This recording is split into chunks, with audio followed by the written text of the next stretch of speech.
Mä oon aika tämmönen kissaruokiin obsessoitunut, joten ajattelin sitten ihan vaan näyttää, että mitä ruokia mä Nerolle syötän. Näistä on suurin osa. Tässä on nyt siis 3 eri merkkiä pelkästään.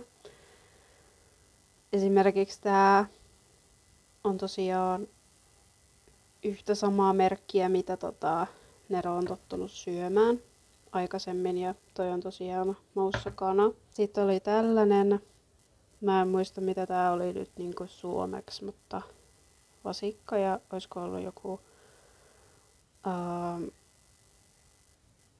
siipikarja tai muu. Nämä tuli säästöpakkauksessa nämä molemmat maut. Näitä oli yhteensä 24 purkkia. Mä tilasin erikseen vielä siis lohenmaussaa samalta merkiltä, mutta se on päässyt meillä jo loppumaan. Sitten mä tilasin Feringalta kalkkunan maussa.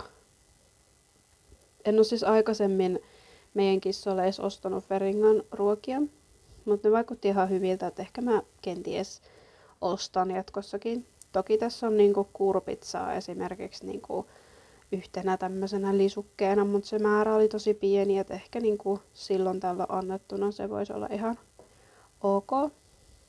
Kenties. Sitten oli tällainen ruoka, mitä ei ollut aikaisemmin tottunut syömään, tai siis että ei ollut niinku sijaiskodissa annettu. Mä oon nyt sitä laittanut pieniä määriä normiruuan sekaan ja on maistunut kyllä siis ihan hyvin. Tääkin on tää on oikeesti tosi hyvä ruoka. Tässä on niin kuin hyvin proteiinia ja näin poispäin. Mutta on aika tyyristä loppujen lopuksi, eli että tää voi olla niin kuin lähinnä semmonen niin kuin silloin tällöin kenties annettava. Mut joo, semmosia ruokia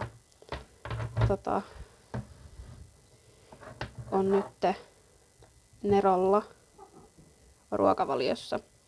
Ja mä oon matolääkityksien ja rokotuksien sun muiden, lähinnä ehkä matolääkityksien jälkeen sitten vähän laajentamassa lisää sitä ruokavaliota, että raakaruokaa on vähän jo kokeiltu, mutta se voi olla vähän semmoista niinku tujua vatsalle, niin sen takia ei sitten viiti tässä niinku matolääkityksien keskellä aloittaa mitään sellaista uudelleen, koska siis yhdestä kerrasta todennäköisesti tuli jo löysävatsaisuutta.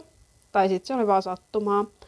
Mutta testaan joka tapauksessa uudestaan vasta sitten paremmin, kun on jo lääkitykset annettu ja näin poispäin. Mutta joo,